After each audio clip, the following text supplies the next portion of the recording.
গরমকাল পড়তেই কিন্তু শরীর ঠান্ডা রাখার জন্য আমাদের সকলের বাড়িতে তিতা বা করলার বিভিন্ন রকমের পদ তৈরি হয়েই থাকে। তবে তিতার নাম শুনলে বাচ্চা থেকে বড় সকলের নাক কুঁচকে যায়। আজকে নিয়ে এসেছি তিতা হবে না এমন একটা তিতার রেসিপি, সম্পূর্ণ টিপস সহ এই রেসিপি রইল আপনাদের সকলের জন্য। এখানে আমি আলু আর করলা ডুমো ডুমো করে কেটে নিয়েছি। একটা কেটে নিয়েছি বড় সাইজের পেঁয়াজ, একটা কাঁচা লঙ্কা, একটা শুকনো লঙ্কা, রসুন কুচি করে কেটে নিয়েছি।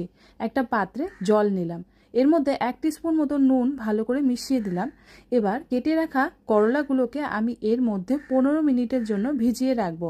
দেখবেন নুন জলে যদি করলা ভিজিয়ে রেখে রান্না করেন তবে কিন্তু তিতা ভাব অনেকটাই চলে যায়। এতে আপনারা করলার পুষ্টিটাও পাবেন, আবার তিতাটা খুব বেশি তিতাও মনে হবে না।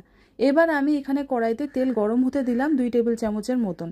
তেলটা যখন ভালো মতন গরম হয়ে উঠলো এর মধ্যে আমি কালো জিরে ফোড়ন হিসেবে দিলাম, আর তারই সাথে সাথে শুকনো লঙ্কাটাও ভেঙে এর মধ্যে দিয়ে দিলাম।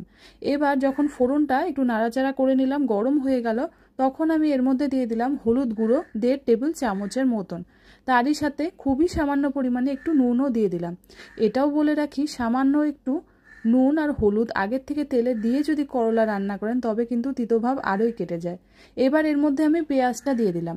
পেঁয়াজটা দেওয়ার সাথে সাথেই রসুন কুচিটাও এর মধ্যে আমি দিয়ে দিলাম। পেঁয়াজ আর রসুন কুচিটাকে এবার একটু ভেজে নিচ্ছি। যখনই এটা সামান্য পরিমাণে একটু নরম হয়ে যাবে পেঁয়াজটা, তখন আমি এর মধ্যে দিয়ে দিচ্ছি একটা বড় সাইজের কেটে রাখা টমেটো।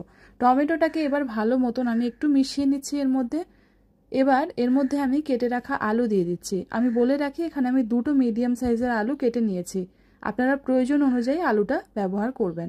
এবার সব কিছুকে একসাথে ভালো মতন একটু মিলিয়ে নিলাম। মিলিয়ে নিয়ে করলাটা এর মধ্যে আমি জল থেকে ভালো মতন চিপে তারপর কিন্তু দেব। করলার মধ্যে জল যেন একদম না থাকে সেটা অবশ্যই মাথায় রাখবেন। একটু শুকনো করে নিয়ে তবেই কিন্তু করলাটাকে এর মধ্যে দেবেন। জলের ভাবে অনেকটাই তেতো ভাব থাকে, যদি জল পড়ে করলা ভেজানো জল তবে কিন্তু এটা তেতো হয়ে যাবে তরকারিটা, এটা মাথায় রাখতে হবে। এবার করলাটা দেওয়ার সাথে সাথে আবারও আমি সব কিছুকে একসাথে খুব ভালো মতন একটু মিলিয়ে নিচ্ছি। যখনই আলু আর করলা রান্না সেদ্ধ হতে লাগবে একটু সময় কিন্তু এর জন্য দরকার হয়।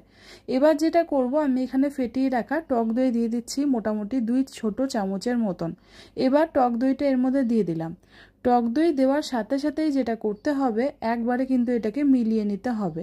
টক দই দিয়ে বেশি হাই ফ্লেমে রান্না করবেন না, তবে কিন্তু দইটা ফেটে যাবে, খেতেও ভালো লাগবে না।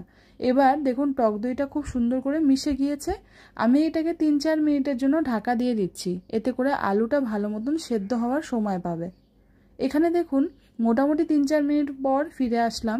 আলুটা মোটামুটি সেদ্ধ হয়ে গিয়েছে, করলার থেকে বেশ কিছুটা জল তো বেরিয়েছে, যদিও আমি এখনো পর্যন্ত এর মধ্যে জল দিইনি। এবার যেটা করব, আমি এখানে মশলাগুলো দিয়ে দিচ্ছি। দিয়ে দিলাম জিরা পাউডার এখানে 1 টিস্পুনের মতন, তার সাথে দিয়ে দিলাম ধনিয়া পাউডার 1/2 টিস্পুনের মতন, আর খুব সামান্য পরিমাণে একটু লাল লঙ্কার গুঁড়ো। যদি পছন্দ না করেন এই রান্নাতে লাল লঙ্কার গুঁড়ো তবে কিন্তু কাঁচা লঙ্কাও চিড়ে দিতে পারেন, এটা আমি দিয়ে দিলাম। এবার ভালো মতন এটাকে আমি মিশিয়ে নিচ্ছি। সব মশলাগুলো মিশিয়ে নিয়ে ভালো করে কিন্তু এটাকে একটু কষিয়ে নিতে হবে, তবেই আলু আর করলার সাথে মশলাগুলো মিলতে পারবে। এখানে দেখুন আলু করলা মশলার সাথে কত সুন্দরভাবে মিশে গিয়েছে। এবার যেটা করতে হবে, খুব সামান্য পরিমাণে আমি একটু এখানে জল দিয়ে দেব। জলটা কিন্তু খুব বেশি দেওয়ার দরকার নেই, যতটুকু জল দিলে আলুটা ভালো মতন সেদ্ধ হতে পারবে ততটুকু জলই কিন্তু আমাদের এখানে দরকার। এবার ভালো মতন এগুলোকে আমি একটু মিলিয়ে নিয়ে আবারও কিন্তু 3 থেকে 4 মিনিটের জন্য একটু ঢাকা চাপা দিয়ে হতে দেব। এখানে আমি ঢাকা দিয়ে দিলাম। 3 মিনিট পর আবার ঢাকাটা উঠিয়ে নেব। মোটামুটি 3-4 মিনিট পর ফিরে আসলাম। কাছ থেকে দেখাই, দেখুন এখানে জলটা কিন্তু একটু ঘন হয়ে এসছে, সম্পূর্ণ শুকিয়ে যায়নি, তবে নিচের দিকে সামান্য জল এখানে রয়ে গিয়েছে। এবার যেটা করব, ভালো মতন দেখুন এখানে করলাটা শুকিয়ে তেলটা উপরের দিকে উঠে এসছে, আর আলুগুলো তো খুব সুন্দরভাবে সেদ্ধ হয়ে গিয়েছে।